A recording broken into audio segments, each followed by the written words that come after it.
La vallée de la Clarée, une vallée secrète toute proche de Briançon, à 2 pas de la frontière italienne. Elle est la dernière vallée sauvage des Alpes du Sud.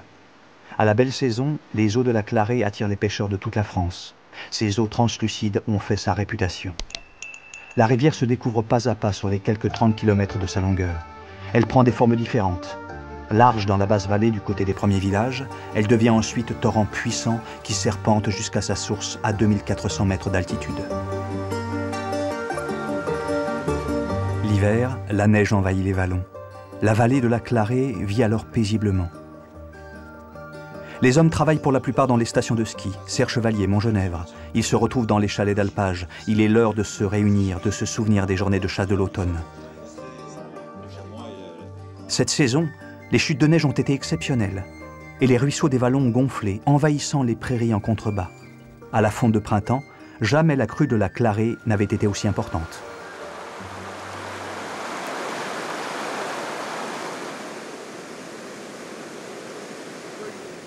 La Clarée est une rivière capricieuse. À la fonte des neiges, son débit peut se multiplier par 10. Elle prend alors des teintes d'ocre jaune ou rouge. Elle s'érode, se disloque, se modifie au gré des orages. En début de saison, la pêche se pratique plutôt à la cuillère, une technique simple pour ces eaux tumultueuses.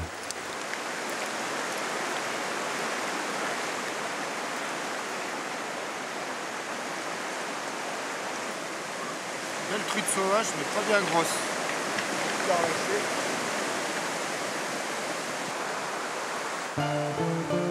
Jean-Pierre Filleul et Patrick Manuel sont des habitués de ces coups du soir, à l'ouverture de la pêche.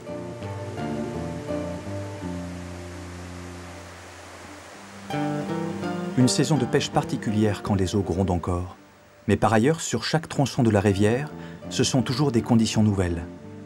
Point de départ de notre itinéraire, le bas de la vallée. Donc en fait, ce matin, on va attaquer à la sortie du village de la Vachette, à l'entrée de la vallée de la Clarée, entre la Durance qui se jette dans le lit de la Clarée et vraiment la sortie du village. C'est une zone de pêche qui est très poissonneuse en truite fario sauvage, vraiment truite de souche locale de la Clarée. Très jolis poissons, très variés en taille, tout type de taille. On peut retrouver des poissons, donc des petits poissons, les premières tranches d'âge, jusqu'aux beaux spécimens, jusqu'à plus de 40. Il y a des poissons de cette taille-là sur ce secteur-là.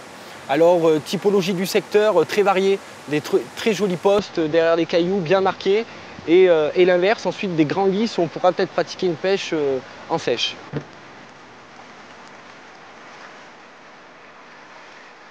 Alexis Lalanne vit à Briançon, la ville à quelques kilomètres en contrebas. La Clarée est son terrain de jeu.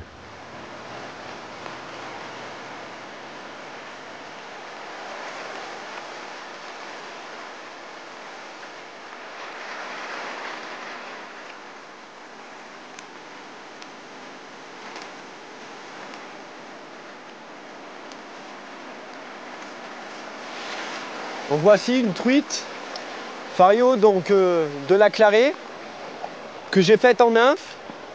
Elle était postée derrière un caillou sous un arbre. J'ai passé 3 fois et elle a pris la mouche. Mais il doit y en avoir encore quelques-unes sur ce poste.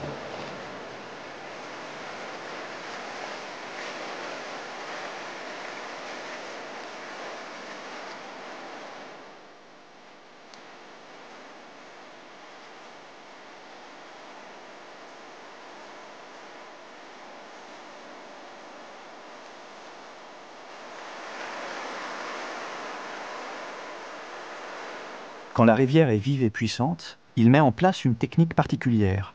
Il dispose une nymphe qui coule dans le courant et une sèche qui flotte au-dessus. Elle lui sert également d'indicateur pour voir les touches. Voici la nymphe et la sèche.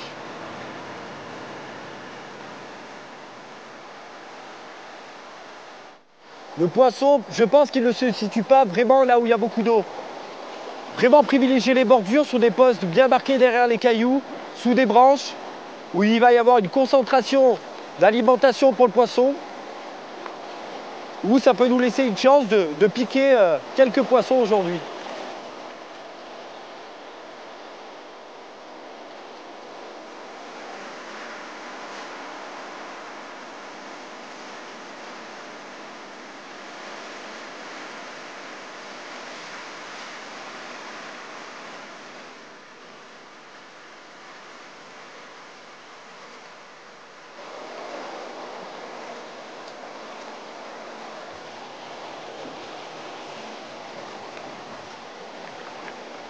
Donc ça a confirmé ce qu'on pensait aujourd'hui. Le poisson se trouve bien en bordure. En pêchant avec 2 mouches, elle a pris sur la nymphe, la mouche du bas. La Clarée est une rivière naturelle car la vallée a toujours été préservée des aménagements. L'industrie du ski et le tourisme de masse ne se sont jamais implantés. L'agriculture en fort déclin est restée traditionnelle. Alexis remonte la rivière qui prend ici le nom de Durance, une erreur historique car la Durance n'est qu'un maigre affluent de la Clarée. La Clarée est victime de l'histoire, donc elle a un bassin versant plus vaste, elle prend sa source plus haute que la Durance, elle est plus volumineuse, elle a un débit beaucoup plus important, alors que la Durance a un petit bassin versant, un petit débit, une altitude plus basse, et pourtant c'est la Durance. Donc nous voilà au village de la Vachette, où se trouve le lit principal donc, de la Clarée. Et la Durance, le petit bras d'eau, se jette dans le lit de la Clarée. Ce sont probablement les légions romaines qui ont donné le nom de la Durance. Elles venaient de l'Italie et descendaient vers Briançon suivant le cours d'eau, sans prêter attention à la rivière la Clarée.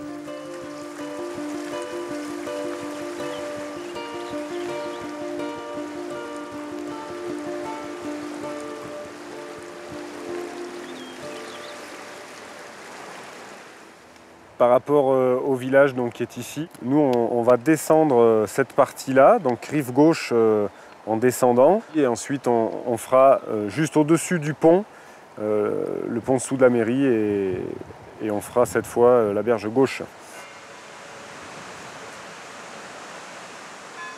La Clarée est la rivière d'entraînement de Thibaut Guillepin, membre de l'équipe de France de pêche à la mouche.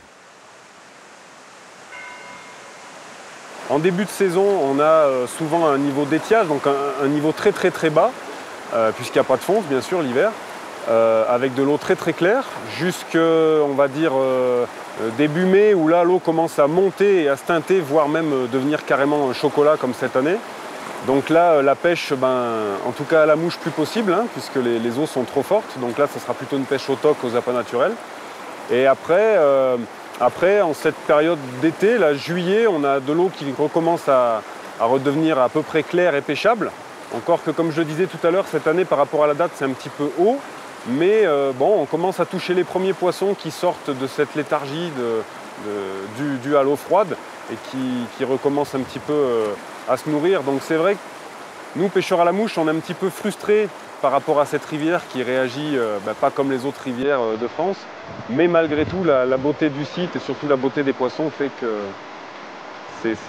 pour nous, c'est une rivière formidable.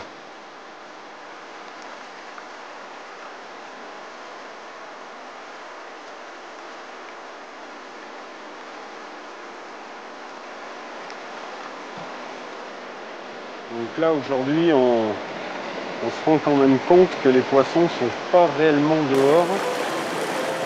Et ça, je pense que ça vient des conditions climatiques un petit peu exceptionnelles pour ce début de saison. Parce qu'en fait, on est début juillet, une période où normalement la rivière est relativement basse, avec également beaucoup d'insectes présents sur l'eau. Et là, cette année, en raison de la neige que l'on a eue en quantité astronomique, la rivière est encore grosse et froide et le poisson a priori un petit peu calé.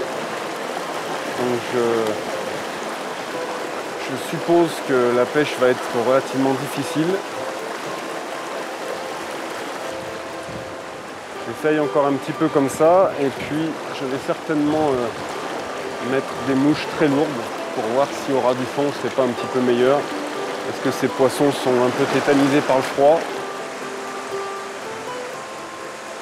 L'image du pêcheur à la mouche, c'est quelqu'un qui va fouetter, qui va poser sa soie sur l'eau avec une mouche qui flotte. Encore une fois, la Clarée, c'est une rivière particulière et c'est vrai que le poisson se nourrit essentiellement sous l'eau. Donc il va attraper ces nymphes, donc ces larves qui dérivent, plutôt que de monter en surface où il aura déjà beaucoup de mal par rapport au courant. Et puis surtout, il va dépenser une énergie beaucoup plus importante, le fait de monter. Donc il va rester plutôt calé au ras du fond à prendre ces larves qui dérivent. Donc nous, on essaye de se rapprocher au plus de la nature, donc on va vers le poisson. C'est pas nous qui allons poser une mouche pour faire venir le poisson à la surface, c'est nous qui allons le chercher. Alors, c'est vrai que parfois, dans une eau comme ça, il faut utiliser des mouches très plombées pour descendre rapidement, parce que le courant va très vite, donc la pêche, la dérive se fait très rapidement. Donc on va utiliser des mouches très lourdes avec des billes, les billes qu'on voit dorées comme ça, qui sont des billes en tungstène, donc beaucoup plus lourdes que le plomb. C'est une pêche un petit peu, on va dire, c'est une dérivation de la pêche à la mouche, mais qui est adaptée à ces eaux fortes et froides. Donc là, je sens que ça pêche tout de suite mieux, parce que je sens les pierres, je sens ma mouche qui touche les pierres au fond. Alors c'est certainement bon, mais il y a quand même le risque de perdre des mouches en quantité en pêchant comme ça, mais c'est parfois la seule solution pour espérer faire un poisson.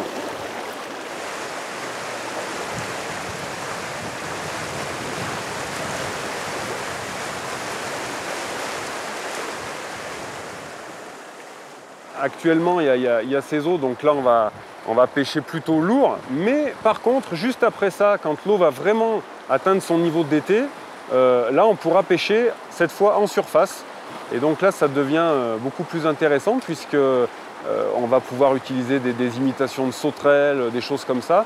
Et là, la pêche est quand même plus amusante, je dirais, moins rébarbative, pas sous la canne. On va essayer de poser sa mouche et voir ce poisson monter, c'est quand même assez formidable. Donc, pour résumer, je dirais que la meilleure saison, pour la nymphe en tout cas, ça va être tout début de saison. Ensuite, ça va être nymphe très lourde après la fonte. Et après, le best-of, comme on dit, c'est quand même le mois de septembre, où là, les poissons vont commencer vraiment à penser à la fraie, à la reproduction. Donc ils vont se nourrir avant que le froid arrive. Et là, on peut pêcher en nymphe, en sèche. C'est presque évident qu'il y a un poisson. Donc ça, c'est une vraie truite de la Clarée, une vraie fario, qui n'a pas la couleur qu'on peut trouver d'habitude, en raison de cette eau de neige qui est un peu claire. Donc cette truite est très claire aussi, alors qu'en été, elles sont vraiment très jaunes et même zébrées. Pas des très gros poissons, mais ça fait vraiment plaisir d'avoir des rivières saines comme ça. Alors la crue, bon, on en sort tout juste. C'est vrai que ça s'est passé il y a 3 semaines. Ça a été assez violent. Hein. Même les locaux disent que ça ne s'était pas produit depuis 1957. Donc quelque chose d'un peu extraordinaire. La seule grosse conséquence, à mon sens, c'est que le lit de la rivière a complètement été modifié par endroits. Et c'est vrai que actuellement, je redécouvre cette rivière, puisqu'il y a des postes qui ont totalement changé, des trous qui ont été comblés, d'autres qui se sont formés, des berges qui se sont effondrées.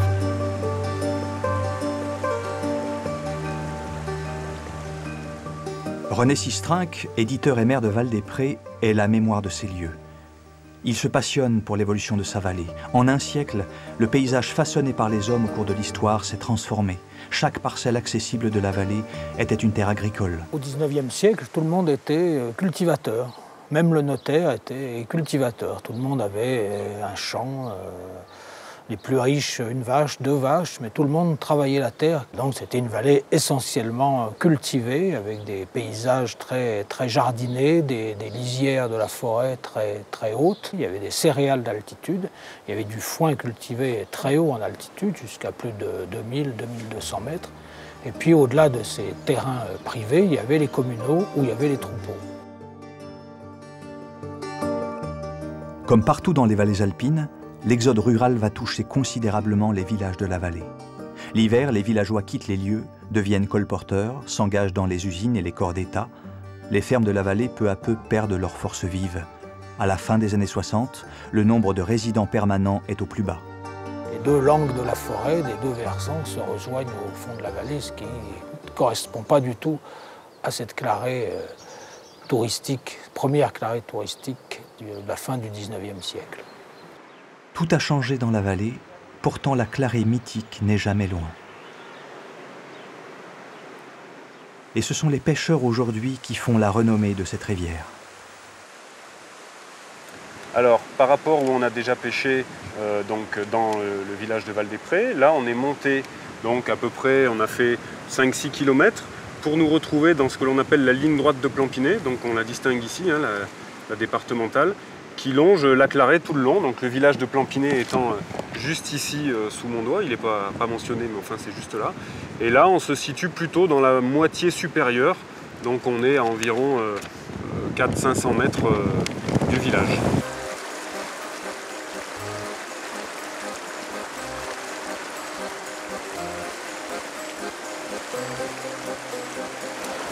Voilà, une belle bordure en face. Normalement mes nymphes devraient être assez lourdes, je pense. Donc là j'ai mis vraiment 2 nymphes très très lourdes. Voilà. Alors ça c'est un très beau poisson de la Clarée qui était caché sous les branches. C'est toujours difficile de tenir des poissons de 28-30 cm dans un courant comme ça, parce que l'hameçon arrive à déchirer la peau de la bouche, et donc forcément, rapidement, on perd le poisson.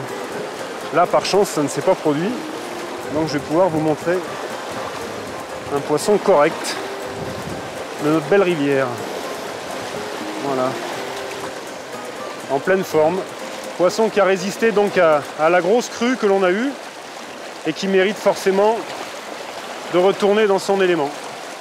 Alors ce parcours, il a effectivement une particularité, c'est que par rapport où on a déjà pêché dans Val-des-Prés, le cours est beaucoup plus étroit.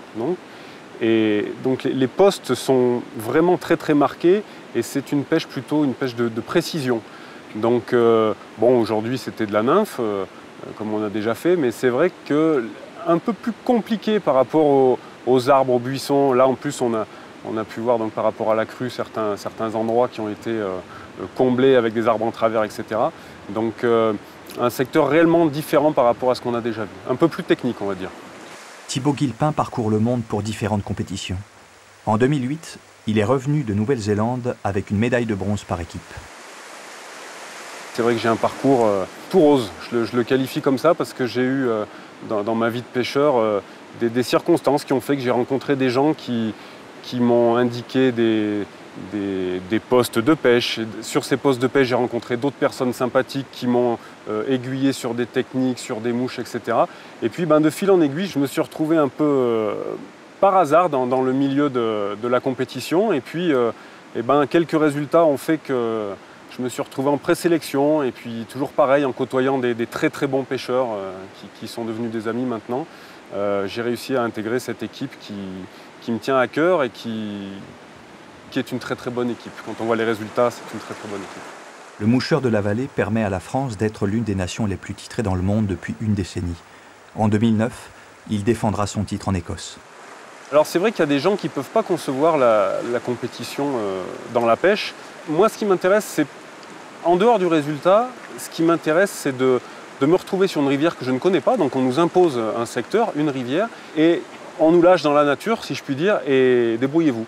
Donc c'est un peu une remise en question à chaque compétition, de se dire j'ai des armes, j'ai des balles, comme on dit dans le jargon de la pêche à mouche, on a des balles neuves et voilà, et il faut s'en servir et puis essayer de comprendre dans un temps imparti bien sûr, essayer de comprendre ce qui se passe, faire un grand nombre de poissons, ne pas les perdre, garder son sang-froid parce que des fois il se passe des choses qu'on ne maîtrise pas toujours. Donc il y a tout ça m'intéresse parce qu'on apprend, au travers d'un championnat, on apprend énormément de choses.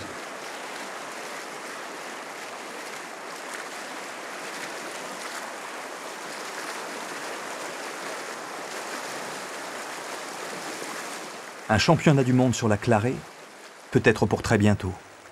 En tout cas, ils sont nombreux à l'espérer. Il y a 2 ans, on a organisé la finale du championnat de France première division, donc c'est l'élite. Et les gens de la fédération de pêche à la mouche nous ont fait comprendre qu'ils aimeraient bien que ça se passe ici, parce que c'est vrai qu'on a le potentiel par rapport au lac d'altitude, donc on pourrait faire une manche en lac, on pourrait faire 2 ou 3 manches sur la Durance, qui est très très longue, 1 ou 2 manches sur la Clarée, pourquoi pas. Le site s'y prête, les infrastructures aussi. Bon, après, ça demande beaucoup de travail, il faut voir, mais c'est tout à fait possible, effectivement. Ouais. Là, on est au pont de Fortville. Ici. À l'entrée de Névache, nous sommes sur le parcours no-kill, spécialement conçu pour la pêche à la mouche en fait, au pont de Fortville. viens souvent sur ce parcours mouche de la Haute-Clarée, mais surtout en août et en septembre. Il y a plus d'éclosions, de sedge. C'est un parcours où il y a beaucoup de poissons, énormément poissonneux. Des beaux poissons sont là, des poissons en moyenne de 30 cm, très gras, parce qu'il n'est pas énormément pêché, il est très encombré, donc assez difficile.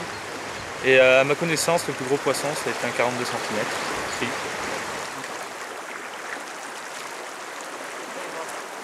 Une très très belle truite. Prise en nymphe. En nymphe au bidose. 28 cm. Donc ici, c'est vraiment de la souche sauvage. Et on trouve des saumons de fontaine, mais bien plus haut dans la vallée. Des beaux poissons. Hein. Le poisson, il était posté au fond. Petite nymphe, hameçon de 16. Là, un poisson plus de 30 cm.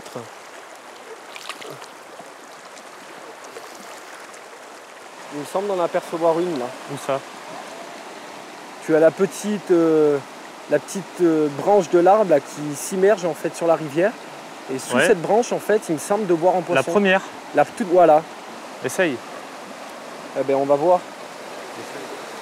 Mais laisse bien dériver parce qu'il peut y en avoir d'autres. Hein.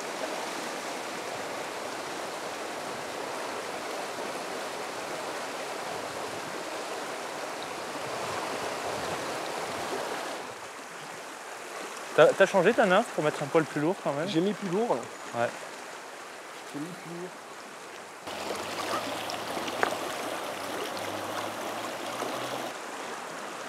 C'est joli là. Il peut y avoir du fiche. Allonge un peu, Alex. Hein. Ouais. Beau passage. Ça se voyait au passage. On va voir s'il y en a une plus belle. Ouais, mais allonge, hein, tu peux gagner 50 encore. Hein. Mais avance pas, je pense. Hein.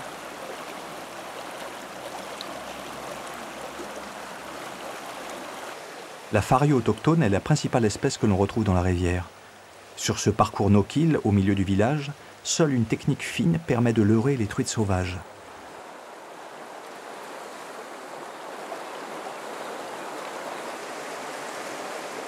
Faut que j'arrive à passer plus près des branches. Hein.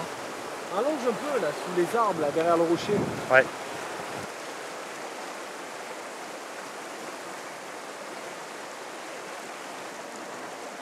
Elle est toujours là. Hein. Bien passage.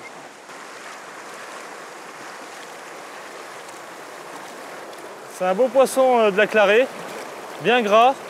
Il a bien survécu au cru. Donc ça fait plaisir quand même de retrouver des beaux poissons comme ça. Un beau mâle. Ça se voit à son bec. La Clarée est reconnue pour la densité de truites fario. Une densité étonnante pour une rivière de montagne. Selon les dernières études, la densité sur un linéaire de 100 mètres est de l'ordre de 600 à 800 truites. C'est ce que nous révèle David Doucent, l'expert de la fédération. On s'est aperçu que 98% du cheptel, c'était du poisson sauvage de la Clarée.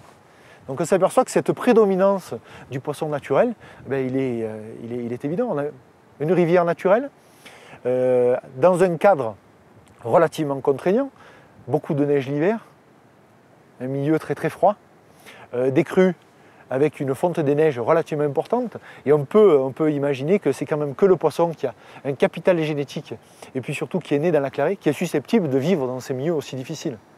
Nos poissons domestiques que l'on introduit soit ils sont rapidement pêchés, soit ils vont disparaître d'une année sur l'autre et ils n'ont aucune chance de survie dans ce type de milieu. Et d'ailleurs, grâce à ce type d'études génétiques, on a pu petit à petit convertir les associations de pêche locales pour petit à petit leur demander de stopper progressivement leurs élevinages et de faire ce qu'on appelle une gestion patrimoine. Donc investir sur la gestion du patrimoine, essayer de préserver la rivière plutôt que d'introduire artificiellement des poissons qui de toute façon ne tiennent pas dans ce type de milieu. Leur rusticité, leur adaptation au milieu permet leur survie et leur survie à long terme. Et donc le fait que on ait pu préserver une rivière aussi naturelle, ça peut présager la survie de ce type de peuplement pendant encore des centaines, voire des milliers d'années, on l'espère. La vallée étroite est de l'autre côté de la vallée de la Clarée. En 1947, elle est annexée par la France. Néanmoins, la vallée a un air d'Italie. Les habitations appartiennent aux Italiens. La rivière est gérée par une société de pêche italienne, subordonnée à l'association de pêche de Nevache, mais vit en totale indépendance. Une indépendance dans sa gestion halieutique, à 1000 lieues de la pratique française.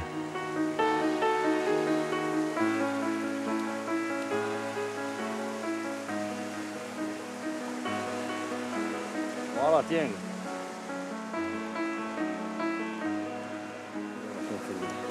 Non, hop, hop, hop. Il faut le tuer en avant de faire ça. Sur son cours d'eau, Giorgio del Salvio alevine plus de 6 tonnes par an, près de 45 000 €, de truites atlantiques, saumons de fontaine, ombles chevaliers et arc-en-ciel. Une gestion halieutique particulière pour le plus grand bonheur des pêcheurs occasionnels. Il existe 2 zones de pêche. L'une est ouverte seulement l'été et les prises sont limitées à 5 poissons. L'autre zone occupe la majeure partie de la vallée et des lacs d'altitude. C'est une rivière à la densité incroyable. Cette singularité vient de l'histoire de la vallée. Nous sommes là, jusqu'à la bergerie, il est la réserve touristique. Dans la bergerie, jusqu'à le lac Lavoir, c'est la réserve sociétaire. Ah oui, là, peut-être là. Non ci sono pesci trote naturali perché Ce ne sont pas des poissons vraiment naturels. La rivière a été aménagée en contrebas au village de Melzé en 1926. On a construit une centrale hydroélectrique qui a alimenté la ligne de chemin de fer de Bardonecchia. À partir de cette époque, les poissons ne sont plus jamais remontés, le barrage ne possédant pas d'échelle à poissons.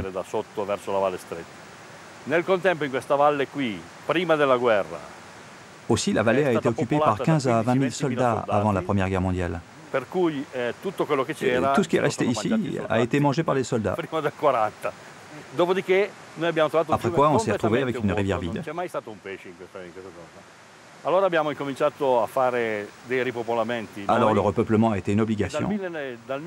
Et depuis 1985, date à laquelle nous gérons cette réserve, nous avons toujours repeuplé.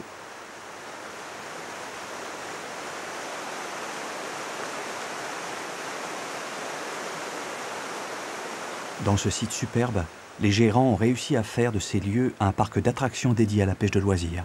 Il attire au-delà de la frontière. C'est un phare atlantique, ça. C'est pas autochtone. La vallée de la Clarée est alimentée par de multiples torrents. C'est dans ces lieux isolés que Patrick Manuel aime pêcher. C'est une figure de la région. Durant 10 ans, il a fait partie de l'équipe de France de ski en compagnie de Luc Alphand, l'ancien champion du monde, issu lui aussi d'une vallée à côté de Briançon. C'est vrai que j'ai eu la chance de pouvoir côtoyer un petit peu Luc Alphand à cette époque-là. Lui, il était sur la fin de sa carrière. Moi, j'étais un petit peu au début. On était un groupe de jeunes skieurs dans le Briançonnais. Là. On essayait de suivre ses traces, mais bon, on n'a pas eu la même réussite. Mais en même temps, c'est difficile d'aller aussi haut et aussi fort que ce qu'il a pu faire. J'ai intégré l'équipe de France assez jeune, en junior, à l'âge de 17 ans.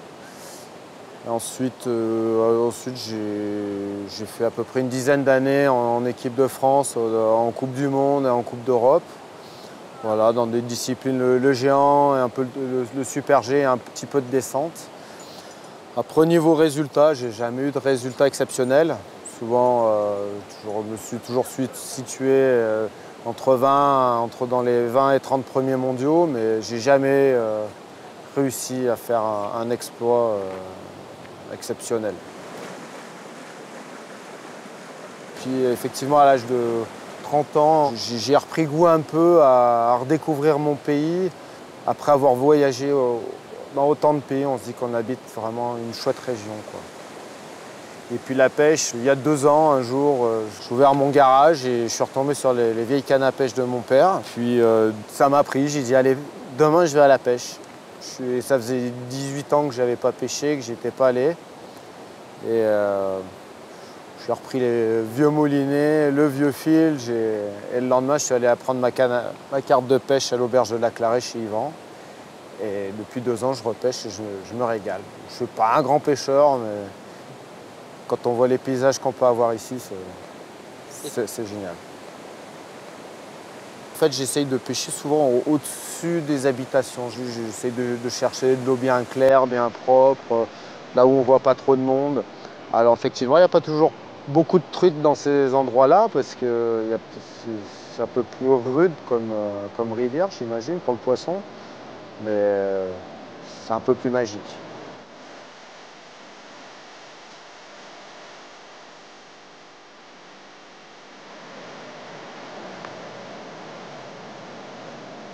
Là, une petite truite de torrent.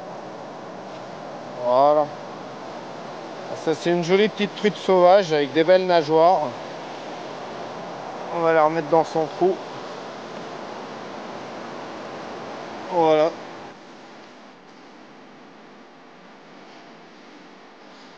Durant plus de 40 ans, les habitants de la Clarée ont été des ardents défenseurs de leur territoire. René Sistrinck a vécu ces moments de résistance où les hommes de la vallée voulaient choisir leur avenir et non subir les décisions de l'État. Les grands projets étaient... la population, en général, les apprenait avec les bulldozers ou quand les travaux étaient commencés. Il n'y avait aucune information et c'est ce qui s'est passé. La population a appris qu'il allait y avoir, qu'il y avait un projet qui allait passer chez eux, comme ça, par la presse, par le bouche à oreille, par un tel qui a dit que. Après, donc, mobilisation, recherche de l'information, association, manifestation. Dans cette vallée en colère, une figure va marquer les esprits, Émilie Carle.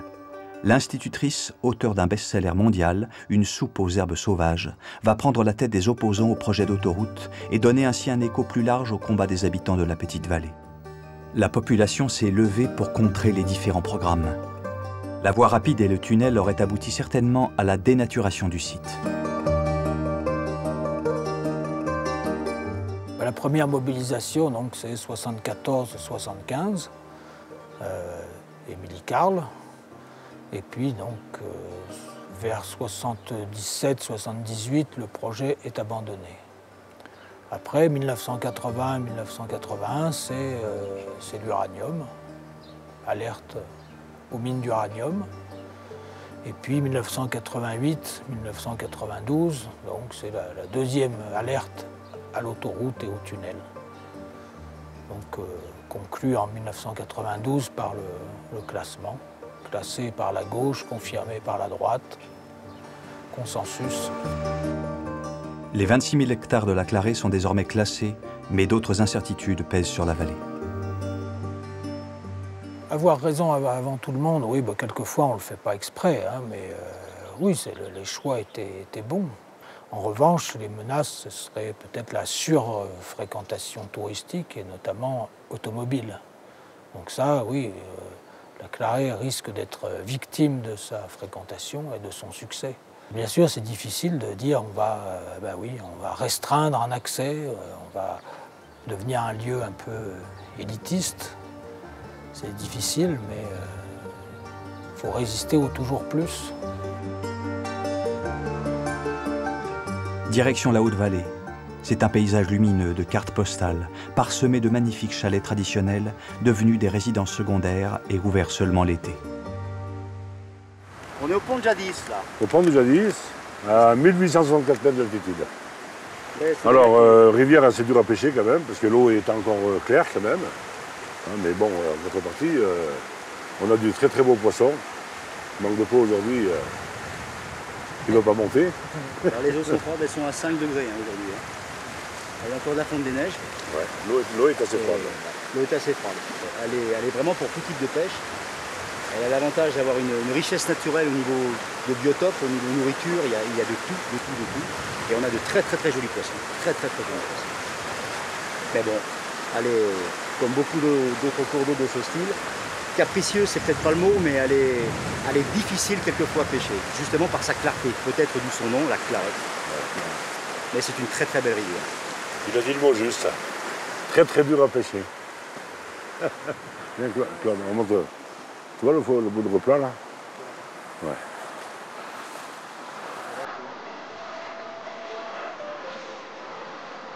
pas évident à marcher là-dedans.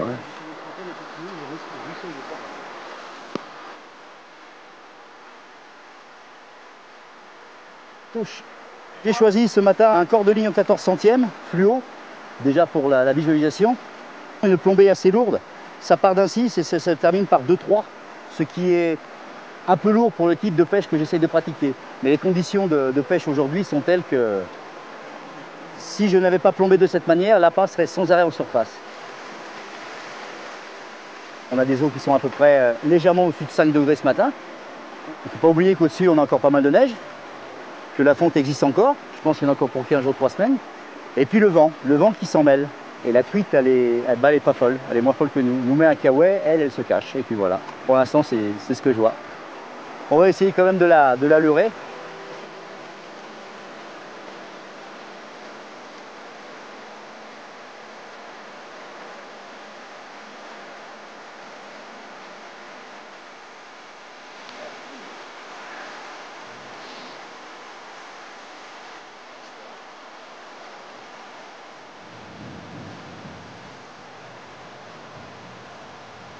C'est vrai que c'est une de mes régions de pêche de cœur, quoi, voilà. Et si je pouvais finir mes jours ici, je serais très très heureux. Toujours en pêchant, bien sûr.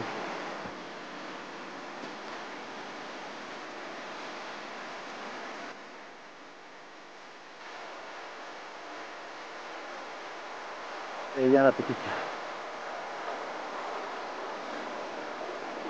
Viens là. Au-dessus de la vallée, les lacs d'altitude. C'est une destination très prisée par les pêcheurs.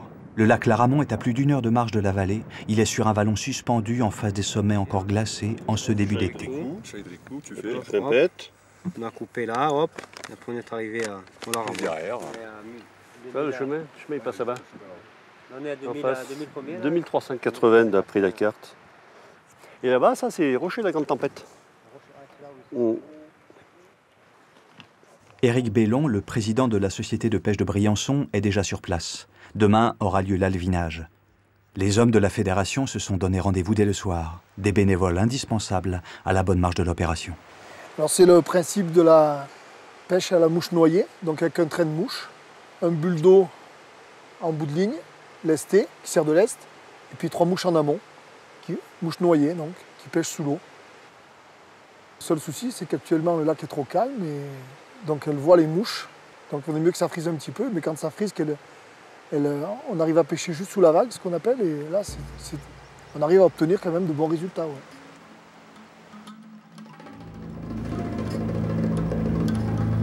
Une violente averse de grêle met tout le monde à l'abri. En un instant, la montagne s'agite de toutes parts. Les nuages viennent s'accrocher à la barrière des écrins. À 2400 mètres d'altitude, la température baisse brutalement. Sur les sommets et dans les hauts vallons, la grêle a blanchi les pentes. Je suis un fanatique des lacs de montagne. Ça fait à peu près une trentaine d'années que je pêche les lacs de montagne dans la région. C'est une passion, c'est vraiment une passion. La pêche en lac de montagne, c'est une passion. Je suis bien, je fais de beaux poissons, je fais des belles promenades, on voit beaucoup de monde, on reconnaît des gens, on fait des belles pêches, c'est vrai. C'est agréable, quoi. Et c'est tellement beau ici.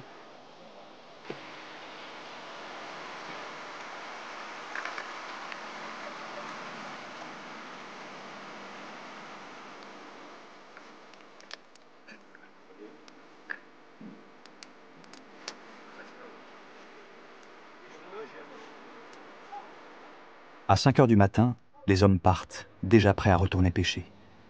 En installant leur camp sur ces hauteurs, ils rejoignent facilement le lac du Serpent au-dessus.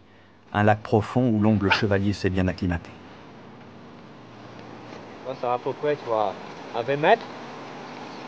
Après tu laisses descendre. Après tu ramènes tout doucement. Et tu attends que le poisson attaque. Il faut toujours, le plomb soit au fond. Et une fois que tu es en contact, touche, la touche.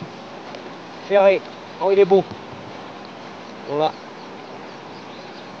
Pour l'instant, s'il ne se décroche pas. Regarde ça. Enfin. Regarde comme elle est belle. Regarde comme elle est belle. Beau poisson de lac. Regarde ça. Regardez bien le jour. Regarde cette couleur. Ah, c'est vraiment magnifique. Quand on rate le fond, comme on ne peut pas suivre le fil, c'est très fin. On regarde le canyon. Et c'est au moment où le canyon il bouge, c'est là qu'on va à la touche. Il faut faire très vite. Il y a beaucoup de ratage. On rate beaucoup, mais on touche beaucoup de poissons. Chance. Avec qu'ils ne décrochent pas, il est rouge. Il a le ventre magnifique. S'ils ne décrochent pas, non, pas à peu près. Un joli poisson magnifique, un jour magnifique en rouge. 6h30 du matin dans la vallée. En moins de 6 heures, les bénévoles et les agents techniques de la fédération doivent boucler l'opération. L'objectif, alviner par hélicoptère 30 lacs en 6 rotations. On compte les sacs, on vérifie le plan de vol. Le but, rentabiliser les allers-retours de l'hélicoptère. 10 000 € la demi-journée, pas de temps à perdre. Serpent, moi j'en ai 4. Il y en a 4. Serpent, si tu me donnes les serpents. Il y a là. Donc là, Ramon 4 sacs. Normalement 4 sacs. Serpent 4 sacs. 4 sacs. 4 et 4, 8, 9, 10, 11. À la manœuvre, David Doucente, le technicien de la fédération. Là, il n'y aura personne non plus. Alors les lacs alpins sont des lacs d'origine glaciaire, donc ils ont été creusés par l'avancée des glaciers au Quaternaire. C'est-à-dire qu'ils n'ont jamais été au contact avec les cours d'eau qui, eux, contenaient des poissons. Donc la connexion entre ces rivières et ces lacs ne s'est jamais faite. Donc naturellement, dans ces lacs, il n'y a pas de poissons. Donc s'il y a des poissons dans les lacs d'altitude, c'est uniquement de par l'action de l'homme. Voilà. Et ça, c'est pas récent. Hein. C'est pas récent. On a retrouvé des textes qui montraient que c'est un empereur, l'empereur Maximilien, qui, en 1800, a commencé à apporter des poissons sur les lacs d'altitude. Alors à l'époque, ce n'était pas forcément pour se faire plaisir à la pêche, c'était plutôt pour essayer de contenir des carences alimentaires, notamment des carences en iode et en oligo-éléments, et nourrir les bergers du coin. Voilà. Donc ça fait déjà plus de 2 siècles que cette pratique existe, et c'était à l'origine une vocation alimentaire. Les sacs sont acheminés en hélicoptère dans tout le département. Cette fois-ci, l'opération représente plus de 59 000 alevins, toutes espèces confondues. Des truites fario, arc-en-ciel et des ombles chevaliers vont venir peupler les lacs qui étaient encore gelés il y a quelques jours. Plus tôt on met les alevins, plus ils s'habituent à un milieu exigeant. Actuellement, la température se réchauffe, les premières algues planctoniques commencent à se former, c'est ce qui leur permettra de se nourrir aisément. L'alvinage est une condition sine qua non pour avoir des poissons. Ici, aucun cours d'eau n'alimente les lacs et la reproduction des espèces est très aléatoire.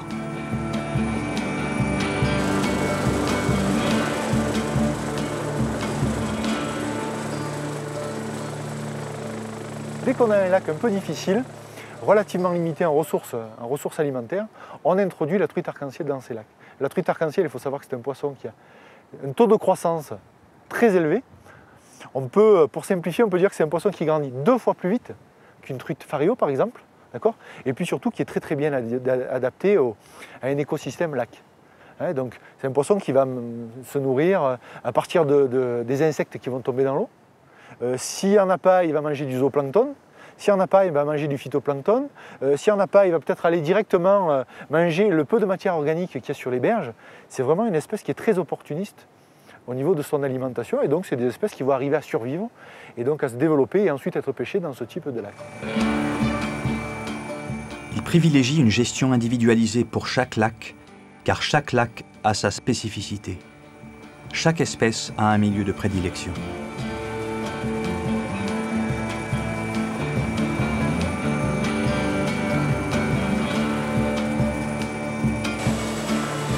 Les lacs alvinés sont choisis par rapport à leur facilité d'accès pour les pêcheurs. Une trentaine de bénévoles se sont levés tôt pour recevoir les sacs. Il s'agit pour le pilote de les débarquer le plus rapidement possible et de repartir vers d'autres sites.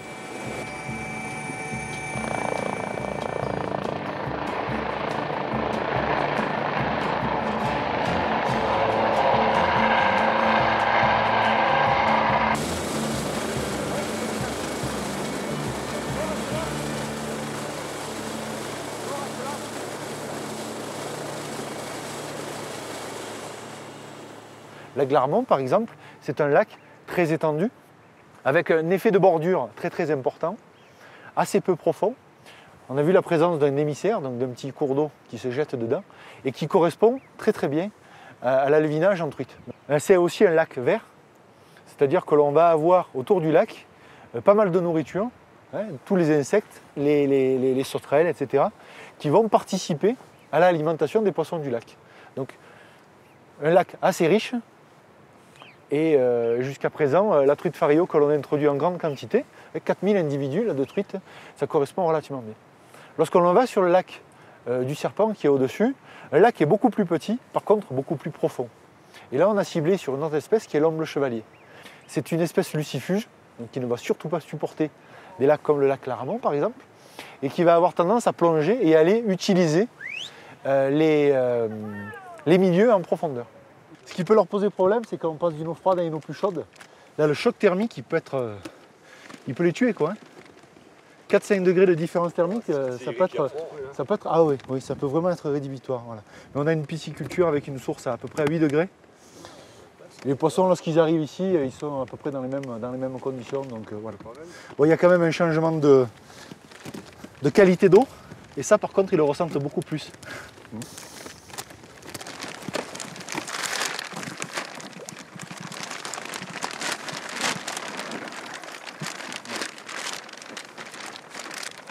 Progressivement, mettre un peu d'eau. À nous la liberté. Hein.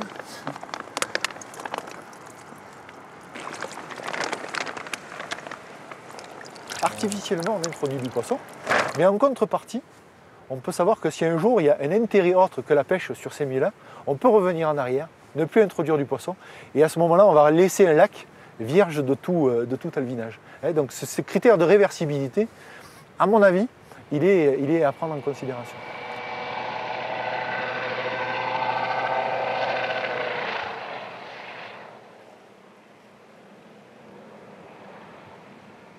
Alors là, on est dans la haute vallée de la Clarée, au-dessus de Névache. Donc ici, il y a le refuge de Laval, le dernier parking au bout de la route, et après, c'est le GR. Du tour du Mont Tabor. Dernière étape de l'itinéraire, aux confins de la Clarée. Les truites et les saumons de fontaine sont encore présents à cette altitude, autour de 1800 mètres. Mais ici, pas très loin des sources, la rivière est extrêmement claire. Bon, pour un pêcheur moyen comme moi, c'est difficile à pêcher. Il faut être très fin. Mais bon, moi, même si j'en attrape pas trop, ça me fait plaisir de pêcher de temps en temps ici. Même si c'est pas facile.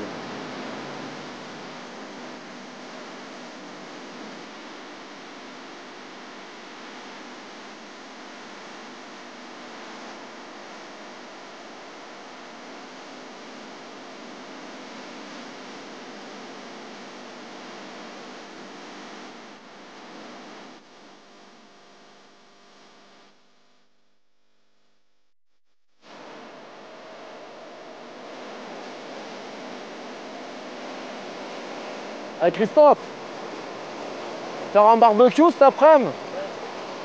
Ça, j'ai essayé d'en attraper un. Ah, manqué.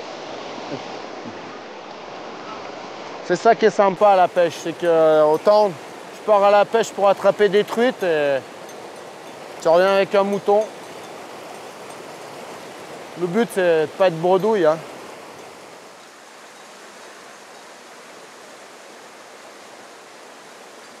En fait, quand le poisson il chasse, il y a tout qui marche.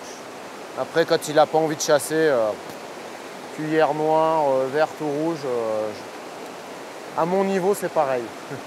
À mon niveau de pêche. L'envie de partir à la chasse n'est jamais loin.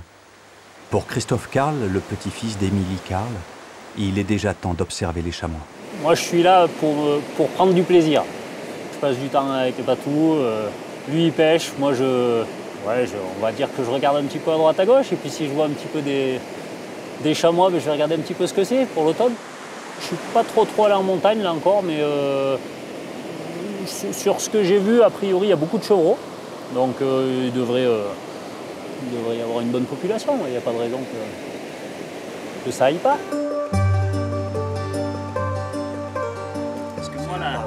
Je t'explique. C'est une toute petite, regarde. Ouais, il y en a une petite là qui a Comme d'habitude, les habitants de la Clarée se retrouvent dans leur chalet d'alpage.